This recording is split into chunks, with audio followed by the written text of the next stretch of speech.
কোনো এক গ্রামে এক চাষি থাকতো। সে খুব গরিব ছিল। তার একটা মুরগিও ছিল। সে সবসময় ভাবতো, যদি আমার কাছে অনেক টাকা পয়সা থাকতো তাহলে খুব ভালো হতো। আমারও জীবন অনেক ভালো হতো।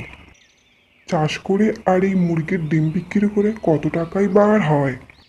একদিন সকালবেলা হঠাৎ করে চাষি ঘুম থেকে উঠে যখন মুরগির কাছে যায় মুরগির ডিম নিতে, তখন দেখে মুরগি একটা সোনার ডিম দিয়েছে।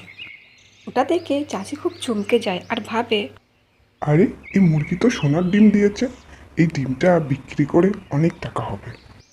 এই ভেবে সে ডিমটা বিক্রি করে দেয় আর কিছু পরিমাণ টাকা ইনকাম করে। এরকম করতে করতে চাষি একদিন ভাবে, এই রোজ একটা একটা ডিমে কি হবে। এক কাজ করি, মুরগিটাকে কেটে ফেলি, কেটে ফেললে অনেক ডিম একসাথে পাবো, তাড়াতাড়ি বড় লোক হয়ে যাব। এই ভেবে চাষিটা মুরগিটাকে কেটে ফেলে, কিন্তু মুরগিটা আর বেঁচে থাকে না, মুরগিটা মারা যায়। তাহলে এই গল্পের মোরাল কি হলো? অতি লোভে তাঁতি নষ্ট।